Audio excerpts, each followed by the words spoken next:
30년 완벽한 결혼, 30년을 함께한 부부. 하지만 그에게는 또 하나의 가족이 있었다. 당신 몰래 냉동 수정란 훔쳐서 아이 만든 거야. 죽게 내버려 두면 안 되지. 지옥을 똑똑히 지켜봐야 하니까. 강태산을 실은 구급차가 비명 같은 사이렌 소리를 남기며 멀어져 갔다. 붉고 푸른 경광등이 서초동의 어두운 아스팔트 위를 훑고 지나간 자리에는 기괴할 정도의 적막만이 내려앉았다. 거실 바닥에는 강태산이 놓쳤던 장미 꽃다발이 짓밟힌 채 흩어져 있었다. 붉은 꽃잎들은 마치 강태산이 흘린 피처럼 대리석 바닥 여기저기에 들러붙어 있었다. 김지수는 멍하니 그 광경을 바라보다가 이내 정신을 차린 듯 헝클어진 머리를 거칠게 쓸어넘겼다. 김지수는 떨리는 손으로 바닥에 흩어진 서류 조각들을 줍기 시작했다. 지혜가 뿌리고 간 그 저주 같은 진료 기록들. 하지만 김지수는 그것들을 쓰레기통에 처박으며 차갑게 웃었다. 김지수는 비틀거리며 거실 중앙의 대형 와인 셀러로 향했다. 그녀는 가장 고가의 빈티지 와인을 꺼내 코르크를 땄다. 잔을 채우는 붉은 액체가 마치 승전보를 알리는 성배처럼 보였다. 그녀는 거실 통유리창 앞에 서서 칠흑 같은 밤하늘과 그 아래 보석처럼 박힌 서울의 야경을 내려다보았다. 윤지혜, 당신이 아무리 기를 써봤자 결국 당신은 버려진 아내일 뿐이야. 태산 씨가 마지막 순간에 누구를 감쌌는지 똑똑히 봤지? 그 사람은 죽어가는 와중에도 나와 내 아들 도윤이를 지키려고 했어. 김지수는 야경을 향해 오만하게 와인 잔을 치켜들었다. 그녀의 머릿속에는 이미 강태산이 의식을 잃고 누워있는 동안 자신이 태산그룹의 실권을 장악하는 시나리오가 펼쳐지고 있었다. 하지만 승리의 미소를 머금던 김지수의 얼굴이 순식간에 고통으로 일그러졌다. 흑! 아랫배를 수천 개의 바늘로 찌르는 듯한 극심한 통증이 밀려왔다. 김지수는 들고 있던 와인 잔을 놓칠 뻔하며 소파 가장자리를 붙잡았다. 실크 가운이 팽팽하게 당겨질 정도로 부풀어 오른 그녀의 배는 기이한 곡선을 그리고 있었다. 그것은 임산부의 아름다운 라인이 아니었다. 비정상적으로 팽창한 마치 터지기 직전의 풍선 같은 위태로운 부피였다. 이것은 김지수가 스스로 선택한 욕망의 대가였다. 강태산 몰래 냉동 수정란을 이식받기 위해 그녀는 매일 새벽 남들 눈을 피해 자신의 배꼽 주변의 호르몬 수치를 폭발시키는 과배란 유도제를 찔러 넣었다. 의사는 경고했었다. 이미 도윤이를 낳을 때 무리한 시술로 난소가 약해진 상태에서 이런 과도한 처방은 생명을 위협할 수 있다고. 하지만 김지수에게 자신의 생명 따위는 중요하지 않았다. 아니야. 이건 그냥 일시적인 증상일 뿐이야. 내가 왕관을 쓰기 위해 견뎌야 하는 진통이야. 김지수는 식은땀을 흘리며 와인을 들이켰다. 그녀는 자신의 몸이 안쪽에서부터 썩어 들어가고 있다는 사실을 철저히 부정하며 오로지 태산그룹의 여왕이 되는 환상에 매몰되어 있었다. 같은 시각 대학병원 VIP 응급센터의 복도는 차가운 형광등 불빛 아래 숨막히는 긴장감이 흐르고 있었다. 지혜는 수술실 문 위에 켜진 붉은 수술중 표시등을 무표정하게 응시하며 서 있었다. 사모님, 김지수에 대한 추가 조사 결과입니다. 김 비서가 건넨 가죽 서류철 안에는 김지수가 그동안 사용한 가명들, 비밀리에 결제한 불법 약물 리스트, 그리고 그녀가 드나든 무허가 클리닉의 위치까지 낱낱이 기록되어 있었다. 호르몬제 과다 복용이라 김지수, 그 여자는 참 미련하네. 자기 몸이 타들어가는 줄도 모르고 남의 씨를 훔치는 데만 혈안이 되어 있었으니.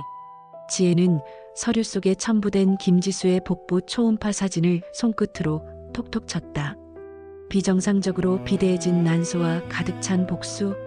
그것은 단순한 병증이 아니라 탐욕이 잉태한 괴물의 형상이었다. 김 비서, 저 여자가 지금 어떤 상태인지 의료진에게 확인했나요? 네, 사모님. 현재 복수가 심하게 차올라 호흡곤란이 올 수도 있는 위중한 상태라고 합니다. 난임 클리닉에서도 치료를 먼저 해야 한다고 얘기를 했다고 합니다. 아마 회장님이 쓰러진 이 시점에 자리를 비우면 모든 걸 잃을까봐 두려운 거겠지요. 지혜의 입가에 서늘한 미소가 번졌다. 가련하네. 죽어가는 줄도 모르고 왕자를 꿈꾸고 있다니. 김비서, 저 여자를 절대 병원에 보내지 마세요. 내 지시가 있기 전까지는 그 펜트하우스가 저 여자의 감옥이자 무덤이 되어야 해. 지혜는 서류를 덮으며 수술실 쪽을 바라보았다. 30년 동안 성자로 추앙받던 강태사는 지금 차가운 수술대 위에서 머리가 열린 채 사투를 벌이고 있었고, 그의 정부는 탐욕이 만든 병마와 싸우고 있었다. 지혜는 가방에서 손수건을 꺼내 손가락 끝을 꼼꼼히 닦았다. 마치 불결한 무언가를 만진 사람처럼. 그녀의 눈에는 이제 슬픔도 분노도 남아있지 않았다. 오직 철저하게 계산된 승자의 여유만이 감돌았다. 그때 수술실 문이 거칠게 열리며 집도이가 걸어 나왔다. 지혜는 순식간에 표정을 바꿔 세상에서 가장 가련하고 충격에 휩싸인 비운의 아내 얼굴로 의사에게 달려갔다. 선생님, 제 남편은요? 회장님은 어떻게 된 건가요? 지혜의 목소리는 떨리고 있었지만 그녀의 차가운 이성은 이미 의사의 다음 말을 예측하고 그 다음 단계를 준비하고 있었다. 동이 트기 전의 새벽은 하루 중 가장 깊고 무거운 어둠을 머금고 있다. 김지수는 거칠게 몰아쉬는 숨을 억누르며 화장대 깊숙한 비밀홈에 숨겨진 작은 금고 앞에 앉았다. 아랫배를 날카로운 창으로 찌르는 듯한 통증이 파도처럼 밀려와 시야가 흐릿해졌지만 지금은 고통에 몸부림칠 때가 아니었다. 김지수는 떨리는 손가락으로 이중 잠금 장치의 번호를 눌렀다.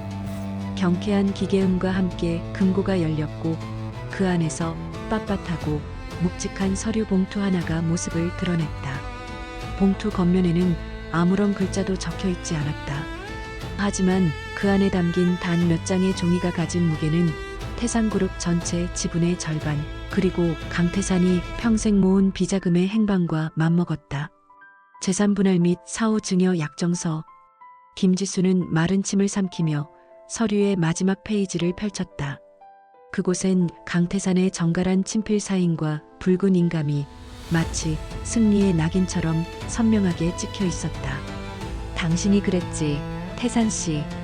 도윤이 낳아준 보답으로 우리 모자 평생 먹고 살 길은 철저히 열어주겠다고. 아무도 우리를 건드리지 못하게 하겠다고.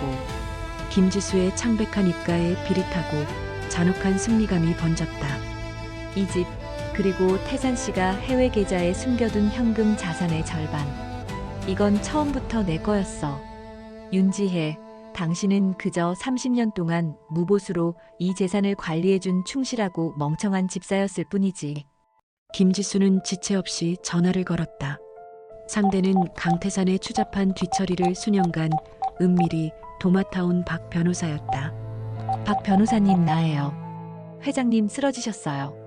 예, 뇌출혈입니다. 아니, 지금이 바로 약속했던 그때인 것 같네요. 그 약정서 박 변호사님이 보관 중인 공증 원본 확인됐죠? 내일 해 뜨자마자 바로 집행 절차 들어가 주세요. 통화를 마친 김지수는 화장대 거울 속에 비친 자신의 얼굴을 응시했다.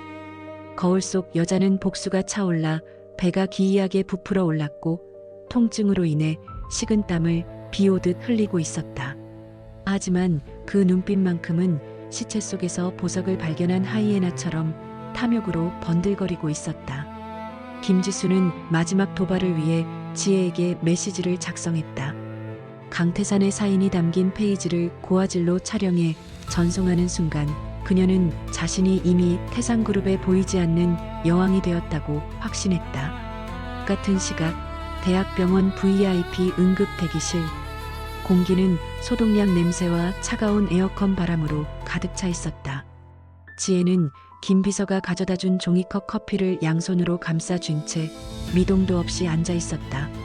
한때 뜨거웠던 커피는 이미 얼음장처럼 식어 표면에 얇고 불투명한 유막이 형성되어 있었다. 마치 지혜의 마음처럼. 그때 무릎 위에 놓인 지혜의 휴대폰이 진동하며 정적을 깨뜨렸다. 화면 위로 뜬 사진 한 장. 그것은 강태산이 자신이 아닌 이름조차 천박한 여자에게 약속한 천문학적인 선물의 실체였다. 함께 전송된 메시지는 승리자의 조서로 가득했다. 사모님, 밤 공기가 차네요. 회장님이 저랑 도윤이한테 남기신 선물 보시고 마음 좀 따뜻해지시길 바랄게요. 이 진명의 변경 서류는 아침 일찍 접수할 예정이니 참고하세요. 지혜의 손끝이 아주 미세하게 그러나 격렬하게 떨리기 시작했다. 그것은 공포나 슬픔 혹은 질투 같은 하급 감정이 아니었다. 30년이라는 청춘을 바쳐 지켜온 자신의 성전 아래에 남편이 직접 다이너마이트를 설치하고 도화선에 불을 붙여두었다는 배신감에서 오는 경련이었다. 30년을 함께하며 가문의 영광을 위해 자신의 꿈조차 지워버린 아내에겐 현숙한 안주인이라는 허울 좋은 껍데기만을 던져주고 뒤에서는 그 여자에게 실질적인 왕국의 열쇠를 넘겨주려 했다니. 김비서, 지혜의 목소리는 낮고 메말랐으며 마치 마른 낙엽이 굴러가는 듯한 바람 소리 같았다. 사람이 어디까지 비겁해질 수 있다고 생각해요? 30년을 한 침대에서 자고 한 식탁에서 밥을 먹은 아내에겐 명예라는 이름의 족쇄를 채워 평생 감시하고 뒤에서는 그 여자에게 실리를 챙겨주며 탈출구를 마련해줬네. 김비서는 차마 고개를 들지 못했다. 강태산의 그림자로 30년을 살면서 주군이 저지른 그 치졸하고 비겁한 행태들을 누구보다 가까이서 목격해왔기 때문이다. 지혜는 휴대폰을 차가운 바닥에 뒤집어 놓았다. 지혜가 자리에서 일어나 대기실 창밖을 내다보았다. 어느덧 새벽에 짙은 어둠이 조금씩 걷히고 동이 트기 시작했다. 하지만 그것은 희망의 빛이 아니었다. 서울의 하늘은 마치 누군가 칼로 대기를 그어버린 듯 핏빛으로 붉고 처절하게 물들고 있었다. 김비서, 박 변호사의 모든 동선을 파악해요. 그리고 우리 쪽 그룹 법무팀에는 일절 알리지 말고 내가 따로 관리하는 사설 로펌팀 연결해. 지혜의 눈빛이 새벽빛보다 더 시퍼렇고 날카롭게 빛났다. 그녀의 눈에 고여있던 마지막 연민의 잔해들이 증발해 사라졌다. 김지수가 가진 그 종이 뭉치 절대로 세상 구경 못하게 만들어야겠어. 아니, 그 종이가 그 여자의 수위가 되게 만들어야겠어. 강태산이 준 마지막 선물이 결국 그 여자와 아이를 파멸시키는 저주가 되도록. 성전의 주인은 더 이상 자비로운 아내이기를 포기했다. 지혜의 우아한 가면 뒤에 깊숙이 숨겨져 있던 포식자의 본능이 마침내 완전히 깨어났다. 이제 남은 것은 우아함을 가장한 처절한 약탈과 배신한 주군을 향한 피해 복수뿐이었다. 핏빛 새벽이 밝아오며 지혜의 야망 또한 붉게 타오르기 시작했다. 죽어가는 몸으로 왕자를 꿈꾸는 여자, 그 모든 것을 빼앗으려는 아내, 그리고 숨겨진 또 하나의 카드. 과연 성전의 진짜 주인은 누구일까요? 다음 화에서 계속됩니다.